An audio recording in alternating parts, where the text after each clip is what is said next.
पाहुयात पुढची बातमी। वर्ध्याच्या देवळीमध्ये नगर परिषदेची निवडणूक आता चांगलीच चुरशीची झाली आहे।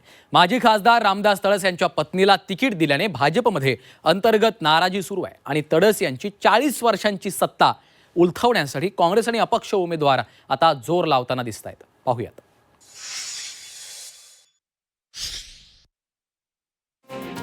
वर्ध्याच्या देवळी नगर परिषदेत भाजपमध्ये नाराजी नाट्य सुरू झालंय। देवळी नगर परिषदेवर गेली 40 वर्ष भाजपचे माजी खासदार रामदास तडस यांची सत्ता आहे।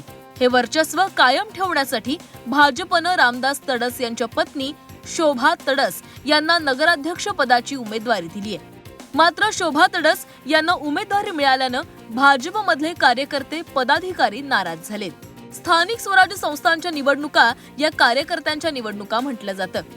मात्र नगराध्यक्ष पदाची उमेदवारी माजी खासदारांच्या पत्नीला दिल्यानं स्थानिक कार्यकर्ते नाराज झालेत। त्यामुळे निवडणूक जिंकण्यासोबतच कार्यकर्त्यांची नाराजी दूर करण्याचं मोठं आव्हान तडस यांच्या समोर असणार आहे। तसंच देवळीमध्ये तिरंगी लढत होणार आहे। भाजपकडून शोभा तडस यांना उमेदवारी देण्यात आली आहे, तर काँग्रेसकडून वैध यांना उमेदवारी दिली गेली आहे। तर किरण ठाकूर हे अपक्ष म्हणून निवडणुकीच्या रिंगणामध्ये उतरलेत। रामदास तडस यांच्या पत्नी शोभा तडस आतापर्यंत 2 वेळा नगराध्यक्ष होत्या। त्यामुळे एका अनुभवी व्यक्तीला उमेदवारी दिल्याचं पक्षानं सांगितलंय। तसंच देवळी नगर परिषदेवर भाजपचाच झेंडा फडकणार असा विश्वास शोभा तडस यांनी व्यक्त केलाय। 2 वर्षाचा 2 लेझिमचा मला अनुभव आहे नगराध्यक्ष पदाचा। याही निवडणुकीमध्ये मला भरपूर यश मिळतील अशी अपेक्षा आहे। नगरसेवक आमचे 15-16 तरी येतील आणि तसंच जर असले एकजूट असले तर आमचे 20 नगरसेवक निवडून यायला मागे पाडणार नाही, कारण सगळ्यांचे कामं चांगले आहे। देवळीतील निवडणूक जात धर्म पंथ बघून नाही तर जनतेच्या मुद्द्यावर लढवली जाते। त्यामुळे जनता प्रस्थापितांना सत्तेतून पायउतार व्हायला लावेल असं अपक्ष उमेदवार किरण ठाकरे यांनी म्हटलंय।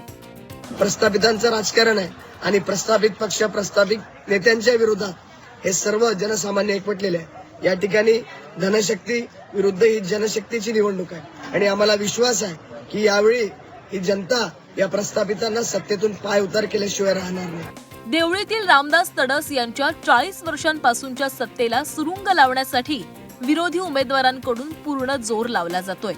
त्यातच भाजपची अंतर्गत नाराजी।